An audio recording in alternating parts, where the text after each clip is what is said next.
J'ai absolument horreur de ça. Je vois pas l'intérêt d'ailleurs du tout. Parce que je vois quand on est petit, nos parents pendant des années, ils se bagarrent pour nous apprendre à être adultes, mais personne ne nous explique comment être vieux. Hein. Tout ce qu'on a, c'est des journaux qui, pour vendre, vous expliquent que le troisième âge, c'est formidable, vous verrez.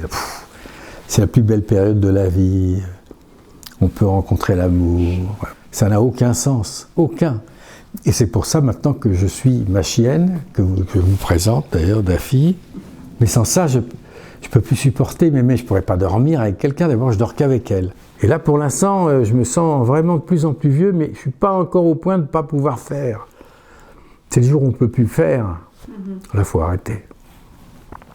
Je ne vais pas être là en spectateur. Hein. Regarder passer les trains, c'est pas mon truc, ça. Non.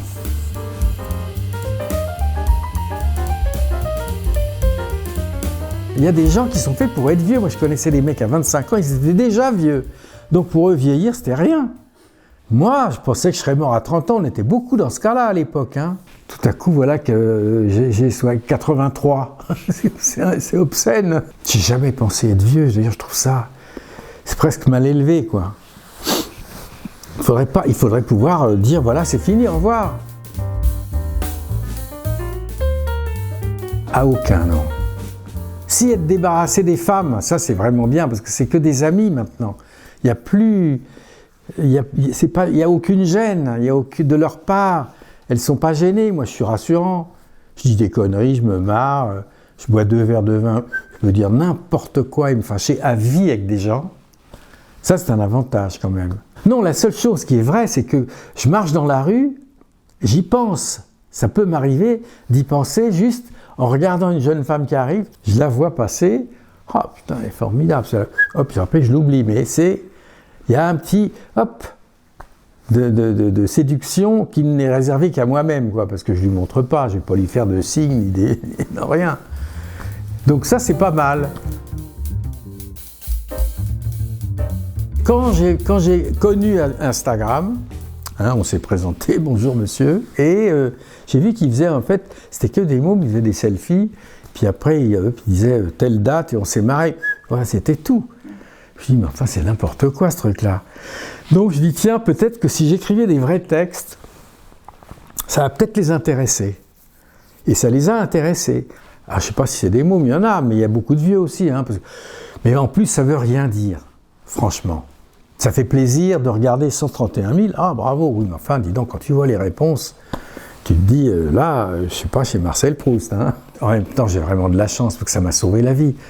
Parce que c'est mon éditeur qui m'a dit, attends, il faut faire un livre. Puis après, il a dit, il faut en faire un deuxième. Et là, je finis le 3e, qui sera le dernier. Et là, j'ai quand même 80, il me reste quoi 10, 12 ans d'opérationnel. Bon, j'ai 3 livres à écrire. Vous savez, il faut 3 ans. Hein. 3, 6, 9. Tout le monde ne peut pas être Edgar Morin. Hein.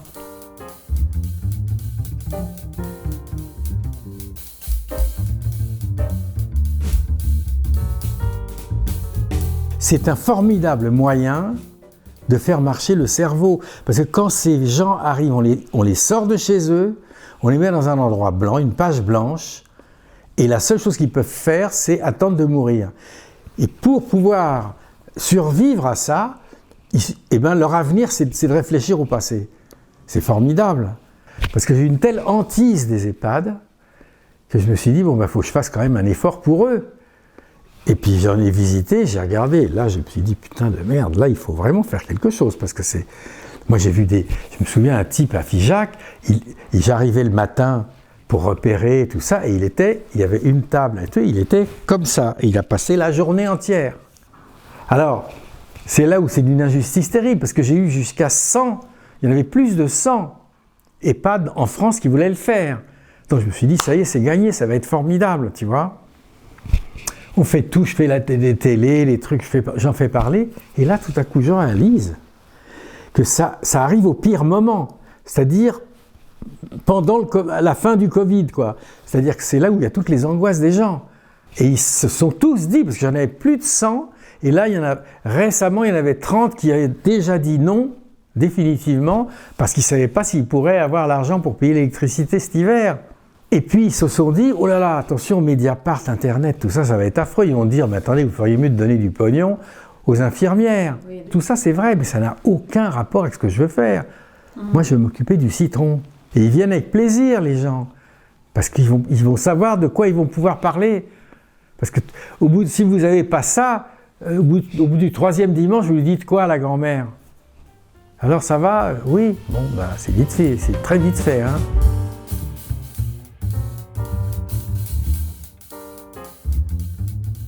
Oui, j'aime bien, ça calme.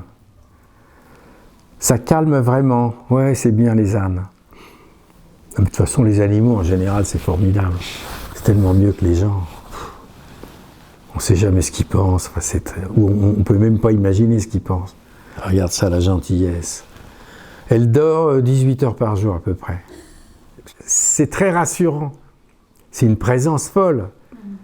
Et quand elle ne sera plus là, c'est-à-dire dans pas longtemps, je ne sais pas ce que je vais faire. Hein. Mais je ne prendrai pas d'autres chiens en tout cas. Non, il faudra inventer autre chose. J'ai réinventé une dernière vie, j'ai voyagé, je ne sais pas ce que je ferai. Au Rajasthan, voilà, pendant 1 an. Je ne sais pas, j'ai aucune idée. Quand je fais des petites conférences dans des écoles là-bas, dans l'Aveyron ou dans le Lot, ils me demandent de venir parler avec des mômes dans les classes, mais je leur dis, n'écoutez personne. Changez de vie tous les 10 ans. Voilà, moi c'est ce que j'ai fait. 10 ans, c'est une bonne moyenne, parce que ça permet d'avoir l'emballement, le savoir-faire et un peu d'ennui, et hop, on change. Mais il ne faut surtout pas rester bloqué dans le même truc toute sa vie, c'est de la dinguerie ce truc-là. Donc je leur dis surtout, n'écoutez personne, n'écoutez pas les vieux, d'ailleurs c'est simple, ne m'écoutez pas moi non plus. Hein. Alors on ne peut pas être plus clair. Je leur dis pas, vous voyez, j'ai raison, et non. D'abord, je déteste les gens qui ont raison. Je n'aime que les gens qui doutent.